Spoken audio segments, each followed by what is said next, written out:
농민 여러분 안녕하세요. 이제 농사에서 가장 중요한 필수자재인 퇴비를 신청하는 시즌이 시작되었습니다. 품질이 쓸만한 퇴비의 가격은 비슷비슷하지만 어떤 퇴비를 쓰느냐에 따라 작물의 품질이나 수확량이 차이가 나고 이것이 농가 소득에 큰 영향을 미치기 때문에 농민 여러분께서는 퇴비를 고르실 때 각별한 주의를 기울이셔야 합니다. 오늘은 횡성유기농산의 손희연 회장님과 잠시 통화를 해서 싱싱퇴비가 어떤 특징과 장점을 가지고 있는지, 그리고 고가의 고소득 작물인 인삼농사에 왜 싱싱퇴비를 사용해야 하는지 여러분께 알려드리도록 하겠습니다. 네, 여보세요? 안녕하세요. 네, 정부장입니다. 저기 네, 오늘 제가 전화를 드린 건 다름이 아니라 네, 싱싱퇴비에 관해서 예, 두 가지 질문을 드리려고 해요. 첫 번째 예, 질문은 뭐냐면은 여타 비료에 비해 가지고 네, 횡성에서 만드는 싱싱퇴비가 네, 가지고 특징과 장점에 대해서 네, 설명을 해주시기를 부탁드리겠습니다. 예. 우선 우리 비료는 발효 방법에서 차이점이 있어요.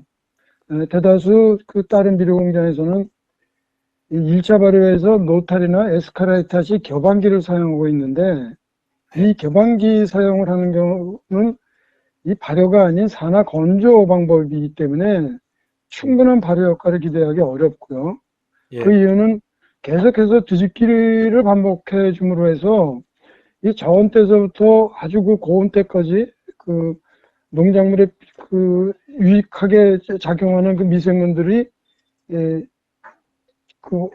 확실하게 이렇게 활성화가 잘 안 되기 때문에 그런 거거든요. 예, 특히 가축 분유를 원료로 사용할 경우 수분 조절제로 톱밥을 쓰는데, 예, 이 톱밥이 이 교반식으로 해서 이 발효 건조 상태에서 끝나면은 거의 분해가 되지 않아요. 아, 그래서 인삼했을 적에는 이게 이제 부작용을 일으키기 때문에 다 믿지를 않고 쓰지 않는 그런 이유가 있었죠. 그런데 우리 공장은 일체 뒤집어주는 장치 없이 예, 미생물을 산소 투입만으로 미생물을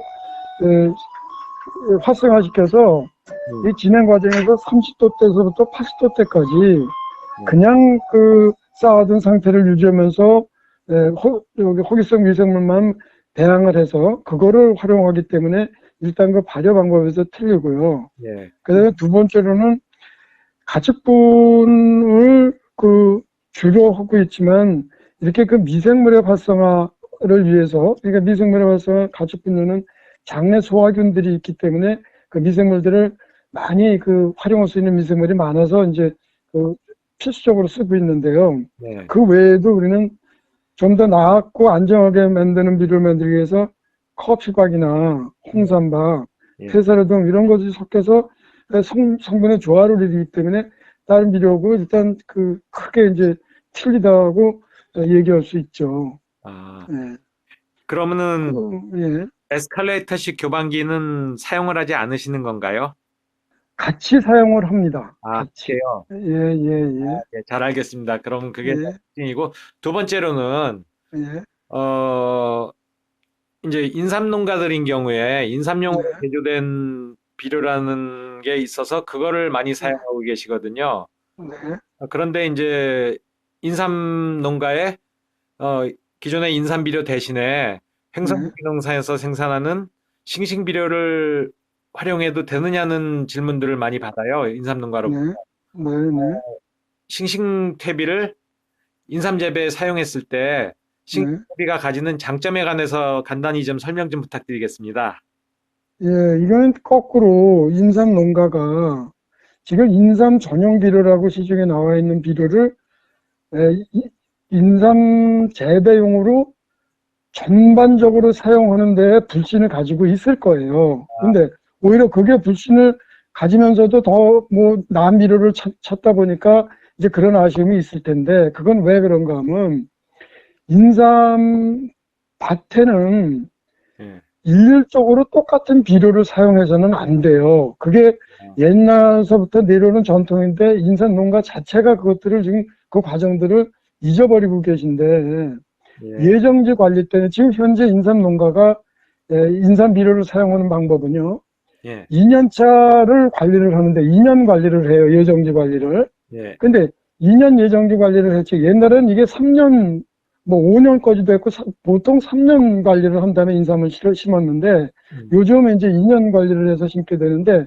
그 이제 2년 관리를 하면서 심는 게, 2년 차 예정지에는 비료를 잔뜩 주고, 예. 거기다가 녹비작물을 심어요. 아, 그래가지고 녹비작물을 심어서 녹비작물을 키운 다음에 갈아엎어서, 예, 그 다음에 1년을 묵힌 다음에, 그 다음에 2년 차에는 다시 이제 그 밭에다가 녹비작물만 다시 심어요. 그리고 이제 거기에는 뭐 호밀 종류나 뭐 이런 거 심어서 그래서 갈아엎어서 전체적으로 이제 처음에 투여됐던 유기물들이 충분히 그 분해가 돼서 토양에 영양분으로 남아있는 그런 상태에 이제 범포로 해서 그 다음에 이제 인삼을 심게 되는 거거든요. 예, 그런데 이제 그런데 지금 인삼 전용 비료라는 게 그런 예정제 과제할 때 쓰는 비료는 질소 성분도 높고 유기물 함량도 많아야 돼요. 예, 근데 이거는 예정제 관리라고 토지 관리, 농지 관리도 되는 거지만 심으려고 하는 녹비 작물도 잘 돼야 되기 때문에 무조건 독한 비료들을 많이 쓰고 있거든요. 예, 근데 그때에도 발효 잘 된 거 쓰면 당연히 녹비 작물도 잘 될 거고 토양에 남는 미생물이나 모든 여건이 좋아질 거예요. 근데 약간 그거를 그렇게 쓰기에도 부족하고 그 다음에 본포에 들어갈 때 쓰기에도 부족하고 이런 비료거든요. 그래서 이거를 분리해서 쓸 줄 알아야 돼요. 그래서 우리 공장에서는 예정제 관리에서는 잘 발효된 계분을 상당히 많이 집어넣고 그 다음에 우리가 아주 충분히 발효된 그 TV를 넣고 2년차 예정 관리에 공급을 하고 있어요. 그때는 비료가 보통 뭐 60평, 70평에 4, 50%씩 넣는 아주 대량 투입을 하죠. 예, 그렇게 놓고 녹비 작물을 키워보면 전혀 틀리거든요. 근데 그 다음에 관리는 보통 농가들이 그 다음에 비료를 더 안 써요. 그리고 이제 호밀 같은 걸 다시 한번 싣고 갈아엎고 심는데 그때도 우리 비료는 양 조절을 하면서 투입을 하면은 훨씬 더 많은 도움을 받게 돼요. 특히 종산밭 같은 데에는